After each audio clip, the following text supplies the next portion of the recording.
Now to the situation in our province as another convoy is making its way to the Pacific Highway border crossing and planning a protest there this weekend. Tonight, community leaders are calling on police to stop that demonstration before it starts. Travis Prasad joins us live now. And Travis, police are aware of this. They appear to be taking this seriously, but they're not tipping their hand.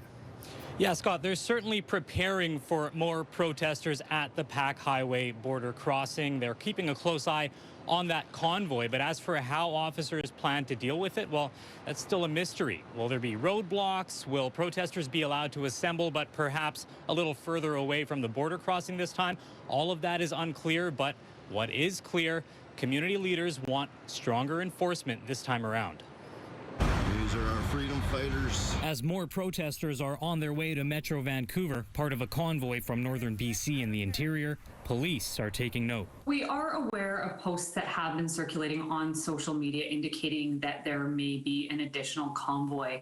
The demonstrators are threatening to set up shop near the Pacific Highway border crossing, the same area where officers cleared protesters days ago, making 16 arrests. Now community leaders are calling for stronger enforcement to stop a potential blockade before it starts, given the new powers under the Emergencies Act. What we want to see is a stronger presence to really uphold the rule of law. The Surrey Board of Trade says border disruption takes a massive toll on the city and can't be allowed to happen again. Doing this at the border is not going to solve anything.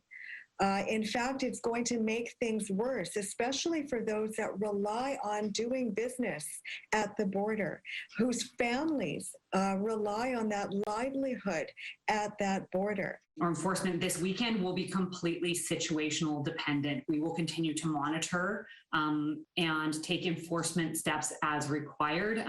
Based on, the number of protesters that show up and just the totality of the situation as a whole.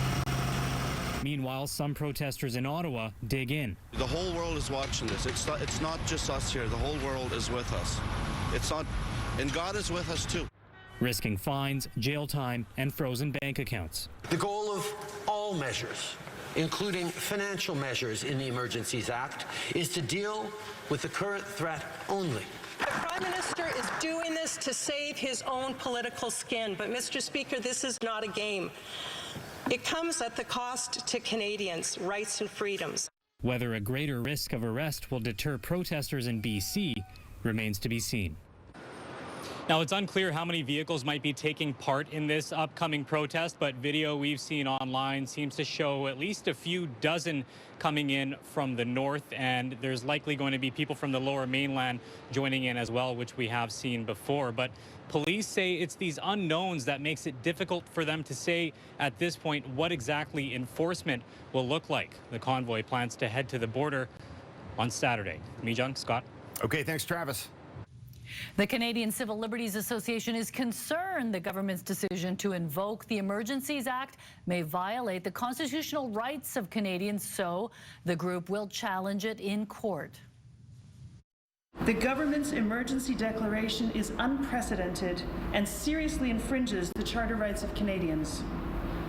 The government has brought in an extreme measure that should be reserved for national emergencies, a legal standard that has not been met.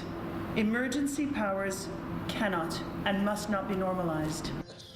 The CCLA is questioning the government's claim that the protest in Ottawa constitutes a national emergency. It says police have cleared multiple border blockades across the country without emergency powers, and the group points out the Emergencies Act affects the rights of every Canadian, not just those in Ottawa.